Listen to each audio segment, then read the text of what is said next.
Bonjour ou bonsoir, selon l'heure à laquelle vous nous regardez. Je suis chroniqueuse audio et animatrice de podcast à l'ODJ Média et j'ai le plaisir de vous lire fidèlement cette chronique signée Mamouna Charti.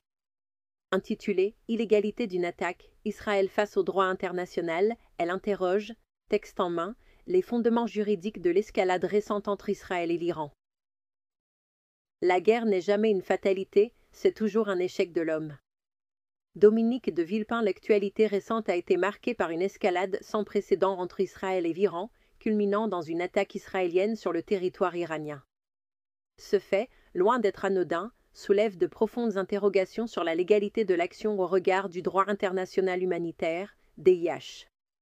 Pour analyser cette situation, il est essentiel de revenir sur les principes fondamentaux qui régissent la conduite des hostilités, tels que la nécessité militaire et le principe de distinction, afin de déterminer si Israël a respecté ses obligations internationales ou si, au contraire, l'État hébreu s'est rendu coupable d'une violation grave du droit international.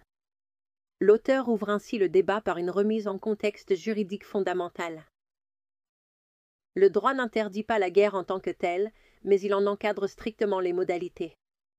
Le principe de nécessité militaire, reconnu comme un principe général du droit, exige que le recours à la force soit limité à ce qui est strictement nécessaire pour atteindre un objectif militaire et que la guerre ne soit envisagée qu'en ultime recours.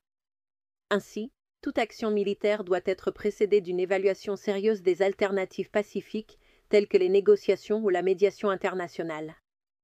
Or, dans le cas d'espèce, il apparaît que l'option diplomatique n'avait pas été épuisée. Les canaux de dialogue, bien que fragiles, demeuraient ouverts.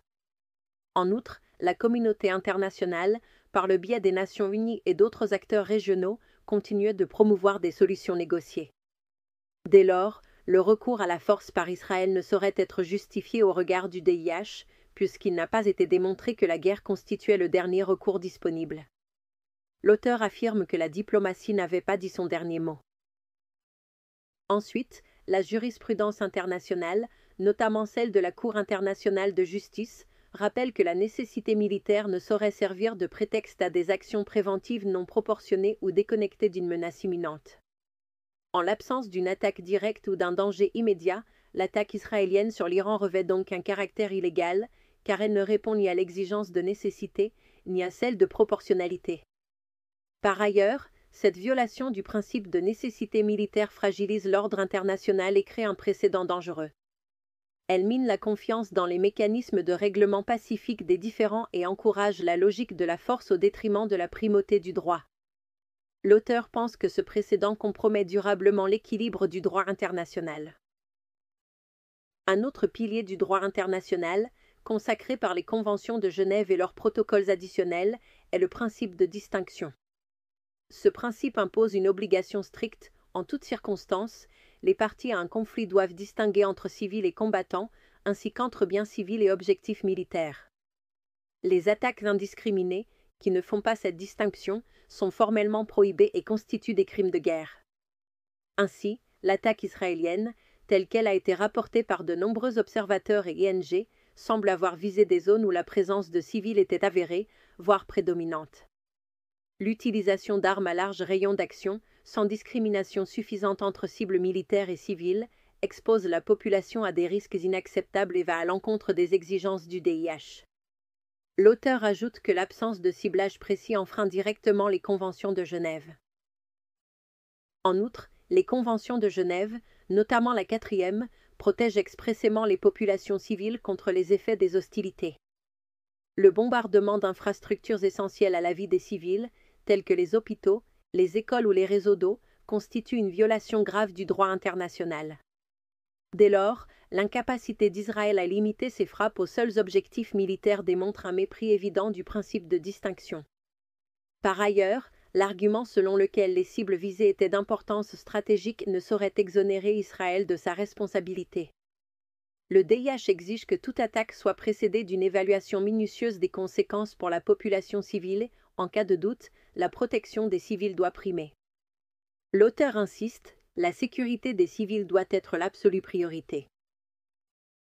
À ce titre, il convient également de rappeler le principe fondamental de proportionnalité, corollaire indispensable du principe de distinction. Selon ce principe, même lorsqu'une cible militaire légitime est identifiée, il est impératif d'évaluer, avant toute attaque, si les pertes et dommages collatéraux infligés aux civils ou aux biens de caractère civil ne seront pas excessifs par rapport à l'avantage militaire concret et direct attendu. Si l'évaluation conclut que les dommages civils risquent de dépasser l'utilité militaire de l'attaque, celle-ci doit être abandonnée ou adaptée. En outre, le fait que des infrastructures civiles vitales aient été touchées, sans justification militaire claire et proportionnée, ne fait que renforcer l'illégalité de l'attaque au regard du droit international humanitaire. Dès lors, Israël ne saurait se soustraire à ses obligations, et la communauté internationale est en droit d'exiger des comptes pour ces actes qui, loin de protéger la paix, compromettent durablement la sécurité des populations. L'auteur conclut que les violations s'additionnent au détriment du droit. In fine, l'attaque israélienne sur l'Iran, loin de répondre aux exigences du droit international humanitaire, en constitue une violation flagrante. D'une part, elle contrevient au principe de nécessité militaire en engageant la guerre alors que la voie diplomatique restait ouverte. D'autre part, elle méconnaît le principe fondamental de distinction en exposant les civils à des attaques indiscriminées. Il est toutefois essentiel de préciser que cette analyse ne vise pas à défendre la politique ou les pratiques de l'Iran, mais uniquement à mettre en lumière des agissements israéliens qui s'ajoutent à une longue liste de violations du droit international déjà documentées. L'exemple israélo-iranien doit servir de rappel que la guerre, loin d'être une solution, demeure avant tout un échec de l'humanité. Merci à toutes et à tous de nous avoir écoutés.